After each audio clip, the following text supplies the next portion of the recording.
Um, Moving forward now to the U9 and U10 seasonal learning goals. This is the 7v7 ages. And so now there's really, we start getting into a little bit of the idea of more soccer tactics. So we get into offensive principles and defensive principles, okay?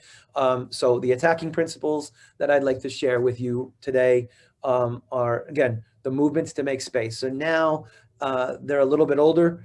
We want to start teaching them to not be the bumblebees chasing the ball around the field all in big clumps, right? We want to start teaching a little bit more ability to spread out, a little bit more ability to create space, make distance, create space on either side, so the creation of width, creating support in front or behind, so the creation of depth.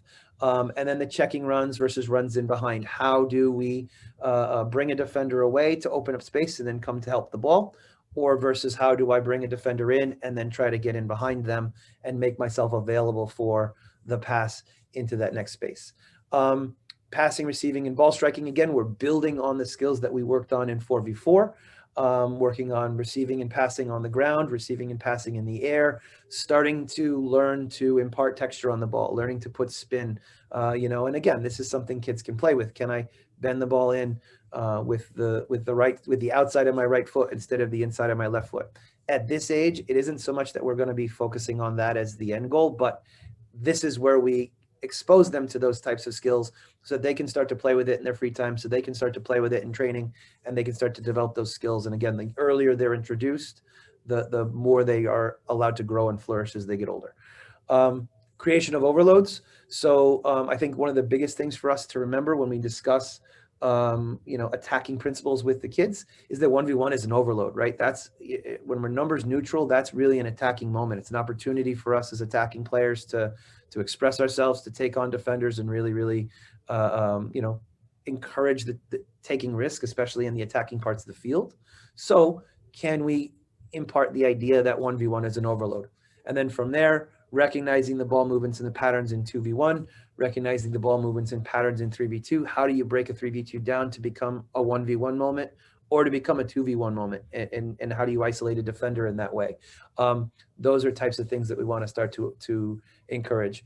And then again, the management of the offensive spaces. So are we attacking in the wide areas? How do we provide good service? Do we create the overloads to get into those spaces? How do we provide service and or the movements in front of the goal to start finishing those crosses, versus how do we attack centrally, which involves usually more runs in behind rather than crossing and finishing, but runs in behind, beating defenders one-on-one and shooting from a little bit more distance. And then finally, we talk about the transitional moments to attack. So there's two passes that I think are noteworthy in the sport. The one is the most important pass, okay, which is the first pass out of transition. Possession isn't possession until you've actually connected with, secured the ball and connected with another player in most instances. And the number one time to lose possession is really with that first pass upon winning the ball. So can we find the most important pass, which is the first pass out of transition? Can we find the best pass?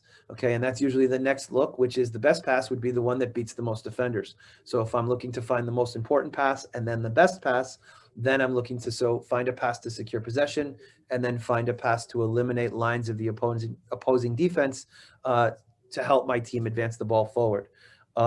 And then eventually, and it's not in here, but eventually you're looking to make the most important pass also the best pass. So can I now play in a way that I am not only connecting the first pass out of transition, but that pass is the one that's eliminating lines of pressure and allowing me to go forward for my team.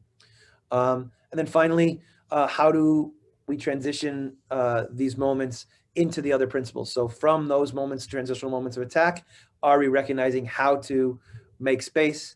What specific technique are we using to pass, receive, or shoot? Are we playing ourselves into an overload? And then are we attacking one of those spaces we discussed, either out wide or up front? Okay, so those are the attacking principles. And then on the defensive side, again, we want to talk about the defending principles involved here, which are for the 7v7 age groups, which are chase and pressure. Okay, it's really not about organized team shape and defending across two banks of four or anything like that. It's really a little bit more along the lines of taking advantage of their learning abilities at the time, and young kids tend not to want to be that organized. So can we just get chased on the ball? Can we chase the ball down as soon as we lose it? Can we get pressure on it immediately? Can we recognize that I'm the closest player to the ball that should be the one going to defend it, or I'm not the closest player that should be going to defend it? So how do I help my teammate if I do? Learning the cues to press as the first defender. So recognizing that the ball's going backwards or that there's a bad first touch, the opponent has their head down, understanding that we have numbers up in a given space on the field, those types of things. We start to introduce the more obvious visual cues from at this point in time. So again, the ones I would specifically teach are recognizing a poor first touch, recognizing that the ball is going backwards or that their head is down. If I can identify my opponent on the ball in any of those three moments, that's my cue to close that space and really put him under pressure. Don't let him pick his head up, and hopefully I can help us win the ball back.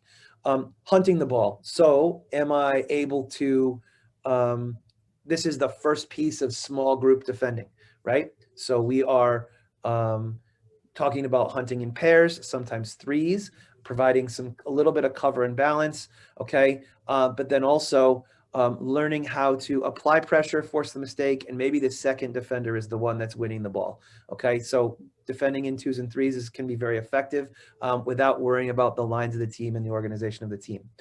The cues to step or drop, this is a little bit more advanced, but it's something that we should start to introduce, okay? And the way that we, again, talking about whether there's pressure on the ball versus not, and learning to recognize the body language and or the tendencies of an opponent. We see an opponent that always wants to hit the ball in behind us, so maybe we should recognize to drop our line, a little bit earlier. Or if we've got pressure on the ball and their head is down, maybe we want to squeeze the space and start to close on those immediate passes around the ball. And then lastly, managing the defensive space. So are we rotating to the strong side, to the ball side, so that if they play the ball forward, which is usually what happens, under pressure, they'll play the ball forward in more of a straighter line at the younger ages. We have numbers in and around where it's going to land, where we can start to compete, win it, and then recycle our offense. Are we learning how to step into the space in front of the backs? Again, if we recognize the pressure on the ball and we want to close down the spaces in the immediate proximity to the first pass, or are we covering the spaces in behind the backs? Playing against a team that hits the ball over our head every time, are we learning to rotate and cover behind? And again, in moments of transition, recognizing the loss of possession, super, super important, so that we understand that we're defending and that in how our roles change, and we should switch like a light switch. How do we link the defensive principles in transition? So how does chase become hunting as a group, become recognizing when to step or drop and where? And then how do we use our defensive principles to start a counter? So if I've chased and we've hunted the ball and intercepted it, now we're looking to find that best pass. Now we're looking to find that most important pass, the most important pass and then the best pass to play on the counter and create an opportunity from there.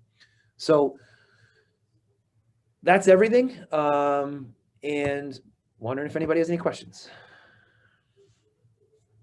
About 3 weeks worth of stuff in about 30 minutes. So good job, Jer. Thank you, Chris. Yeah, I think, guys, if you have questions independently that you want to come to Jeremy or I on, you can. But the big thing for me in this flow is how do you use this information to build your session plans? And we're going to dig into that in the upcoming weeks. But for people that coach 4v4, 7v7, that gives you a really good spot to go to start and say, okay, can my kids do each of these attacking principles? Can my kids do each of these defending principles? Where are they weak? And then how do I go from there, right? So that would be a good thing to start. But we don't want to hold anybody longer than 12:30, so we're out of here now.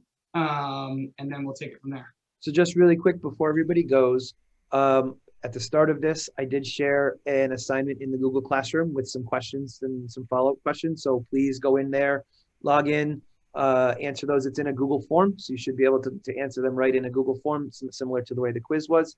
And I put the due date for that as next Tuesday. If you want me to share this, just shoot me a note. I'm happy to share the PowerPoint with you so that you have all those things for reference. And otherwise, thanks for watching, guys. Appreciate it. Yeah. Thanks, Jared. Thanks, Jer. Hey, you want to get lunch, buddy? Sure, bud. Jeremy, did you shut the recording off? I'm trying.